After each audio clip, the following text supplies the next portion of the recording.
We're better than this. This week, an issue is exclusive. Governor Gavin Newsom on LGBTQ rights. My heart is broken. On Donald Trump. Donald Trump's a T-Rex. On Ron DeSantis. I don't like the guy. On a gun safety constitutional amendment. What the hell else are we going to do to save our kids? What question made him say this? I love that you bring this up. Broadcasting across California, you're watching The Issue Is.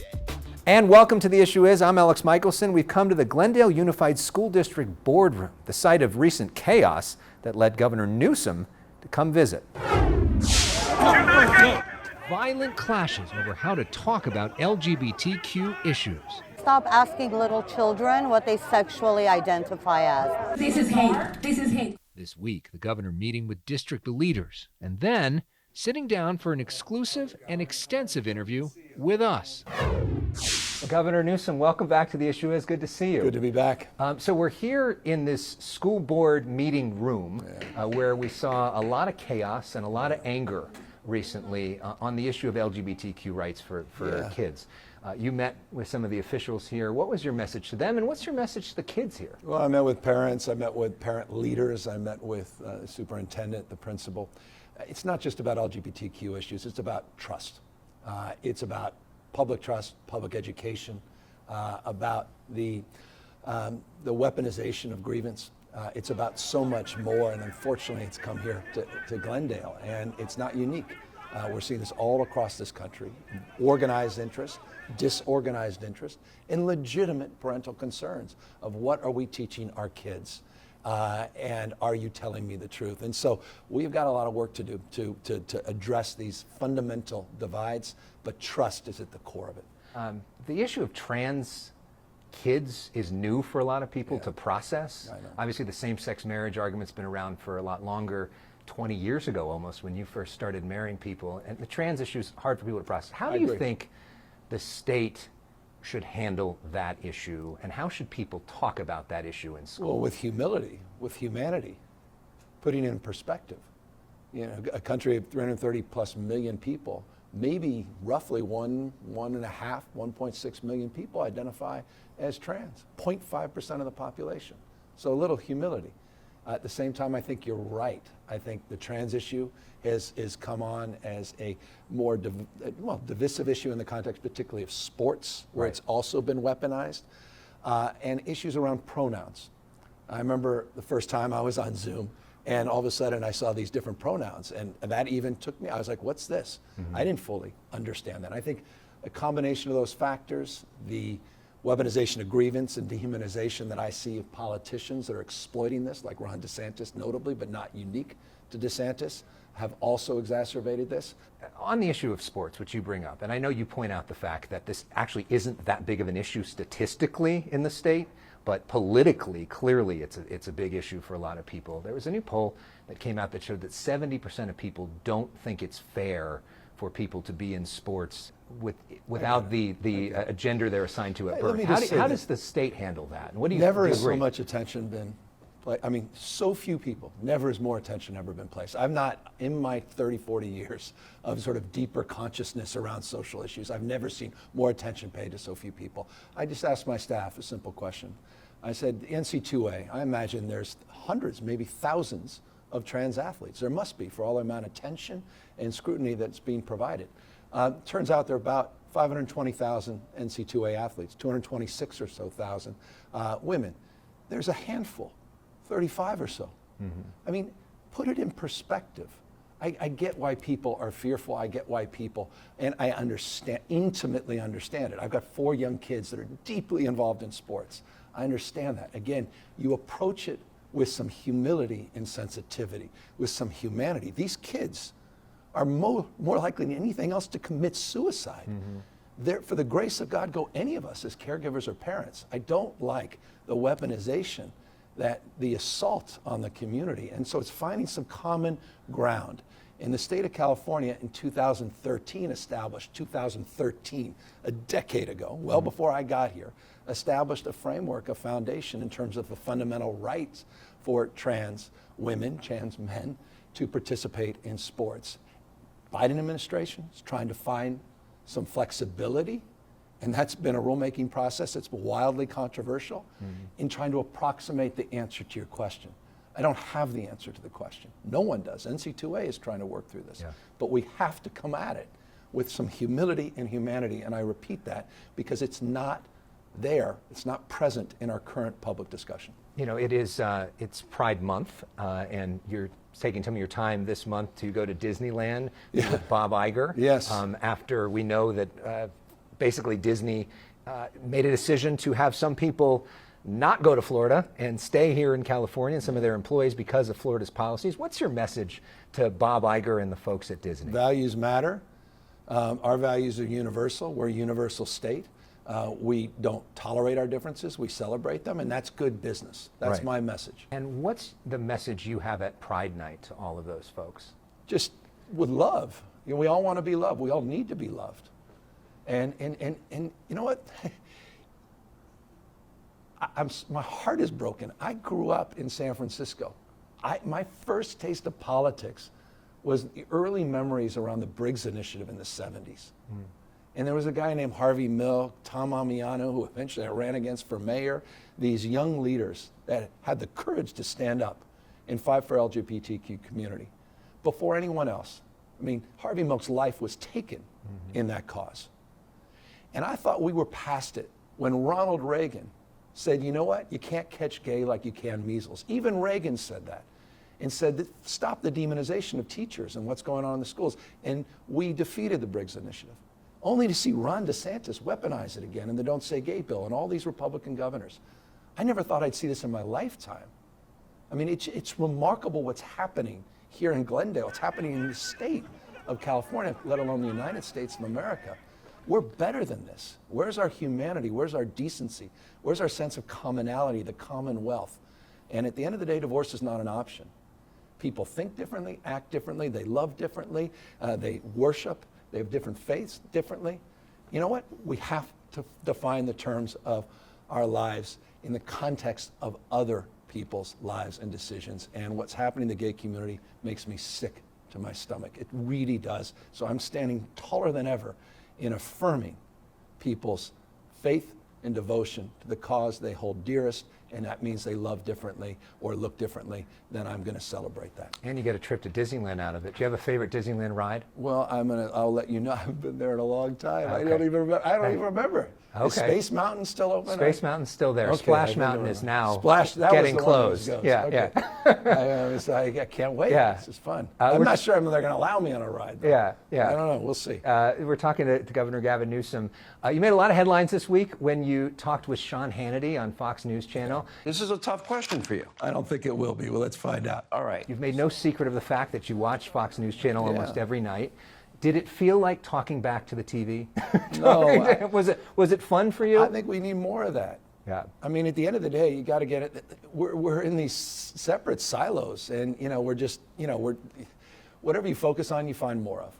We're nothing but a mirror of our consistent thoughts. And so, my father-in-law and others are just focused 24/7 on that echo chamber.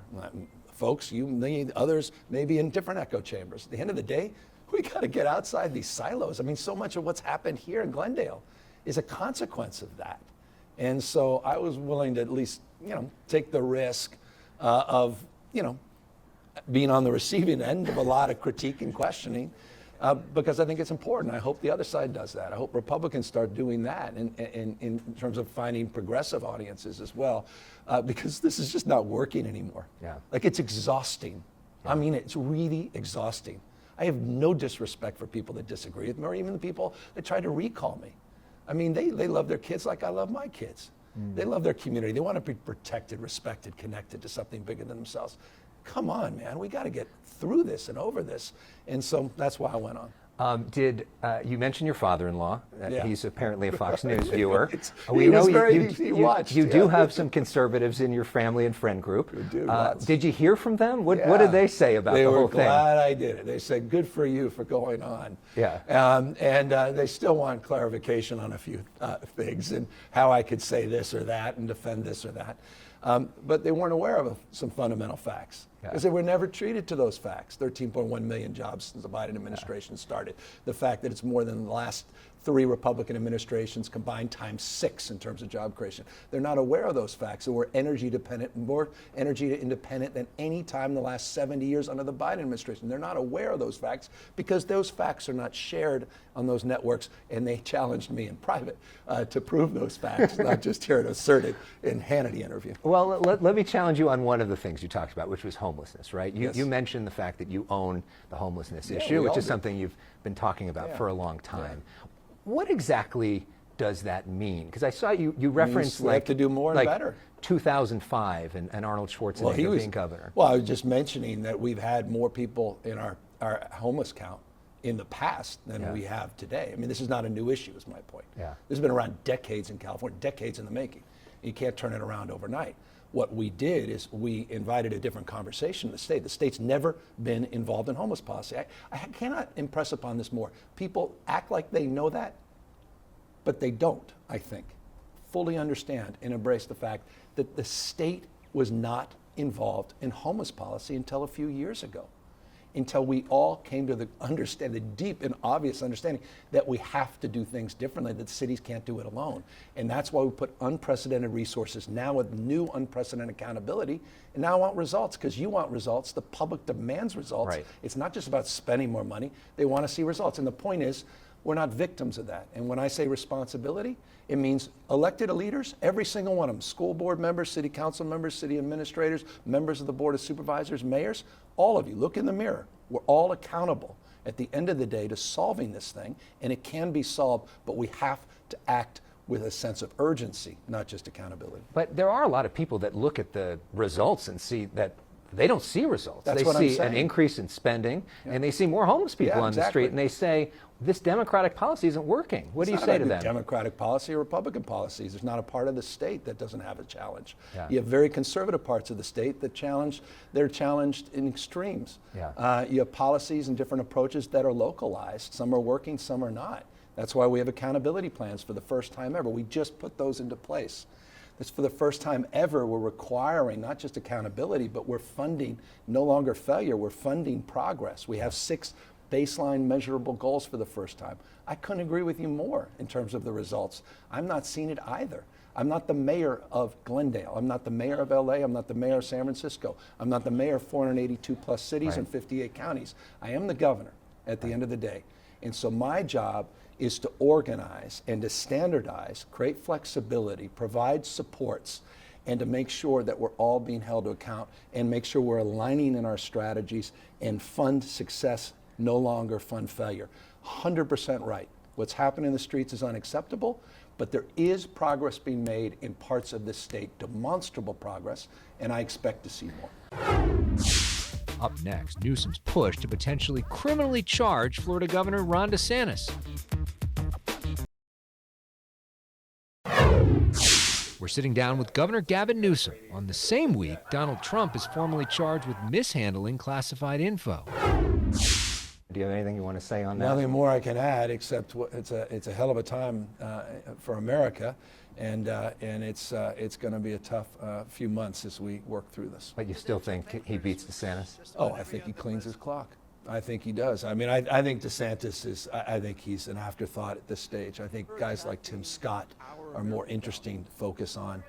Nikki Haley beginning and Scott to break a little bit from DeSantis and others in terms of their rhetoric around this indictment are indicative of, I think, a different pathway to being the backup to Donald Trump. But Donald Trump's a T-Rex in the Republican primary. Outside of that, we know what happened a few years ago. Biden cleans his clock in the general. Well, you're heading to Disneyland, but you just did the Jurassic Park reference there. I'm in trouble. So very I'll try to much. fix it. Yeah.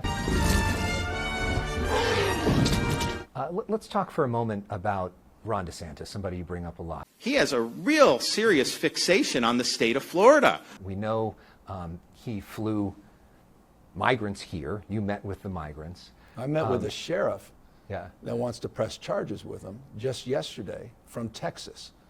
Well, who talk to us about was that. disgusted by what Ron DeSantis did, coming into his jurisdiction under false pretense, deceiving kids, not just adults, by sending them on an airplane to an island, Martha's Vineyard, in California, the exact same circumstances Yeah. were advanced. It was remarkable comparing notes. He wants to pursue criminal charges, Yeah. and we are investigating whether or not the similarities and the contours of consideration allow us to do the same, because we believe in accountability and we think this is wrong. When we spoke about a year ago outside the White House, I asked you if you had ever spoken to Ron DeSantis, and you said no. You ever met Ron DeSantis or talked to him? No. Has that changed at all? No. Is there any thought that maybe give him a call and say, WTF, dude? is there, because I know you work with governors around the country and I have and great coordinate relationships stuff. with Yeah. Republicans, Democrats. You may have heard me on Hannity last night talking Right. about my relationship with President Trump. Right. And if a Democrat from California could have a relationship with President Trump, I'm happy to have a relationship with anybody. I don't like the guy, though. He's a bully. He demonizes. He finds vulnerable populations and he exploits them. Not my kind of human being. And I'll tell you what, I mean, one thing that I could connect with Sean Hannity on is he's a person of faith. I grew up in the church. There's no teaching in the world. There's no Bible. There's no religion that somehow condones using human beings. Yeah. Like Ron DeSantis uses human beings as pawns to advance a political agenda or advance a political career. I find him disgraceful and a character level. Not just the actions he's taken on migrants on a consistent basis, but the actions he takes all the time to demean and belittle vulnerable communities. I'm proposing the 28th Amendment to the United States Constitution. When we come back, news on the governor's push to change the Constitution. In this country, we do have the power to change things. Governor Gavin Newsom recently proposed the 28th Amendment to the Constitution. It would raise the minimum age to buy a gun to 21, mandate universal background checks, institute waiting periods to buy guns, and ban assault weapons for civilians. Passing this would require 33 state legislatures to get on board. That means at least 13 currently controlled by Republicans. The 28th Amendment you proposed, which would be a constitutional amendment to change gun rights in this country. You've had a lot of support in the first few days of this, over 40,000 donors, which, by the way, would get you a spot on the Republican nominating if you want to do the Republican count debate. me out of that platform, but again, it might be some fun being on the Republican platform. What's next, though, for that fight? Because there's some critics who say, look, that's not realistic to make that actually happen. What's realistic about what we're doing having any damn impact? What's their alternative? I mean, seriously, what's the alternative? You have federal judges in the state of California, Judge Benitez, Judge Nelson, that have thrown out. Judge Benitez, as you recall, said the AR-15 platform's nothing more than just a Swiss Army knife. He threw out our assault weapons ban as unconstitutional. Right. You had Judge Nelson, who talked about the revolutionary teenagers that were out there, and so he threw out our ban, saying you have to at least be 21 to be able to purchase a long gun, as unconstitutional.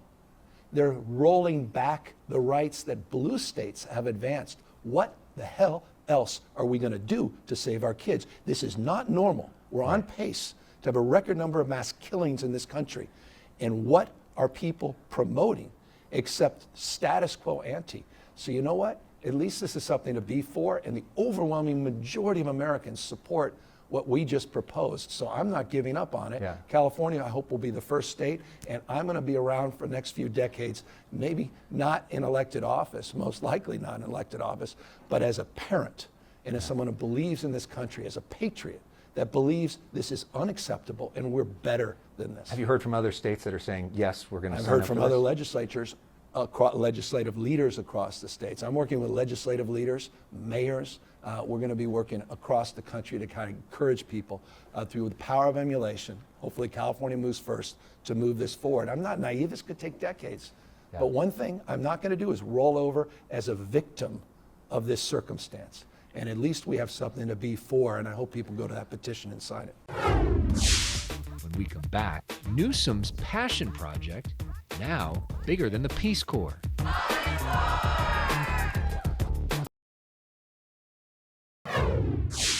You are all living testaments to inspiration. Governor Gavin Newsom is overseeing a first-of-its-kind program in California inspired by Sergeant Shriver and JFK's Peace Corps. It encourages young Californians to serve their communities via the College Corps, Job Corps, and Climate Corps. More are now serving here in California than the entire U.S. Peace Corps combined. I just want to give you some credit.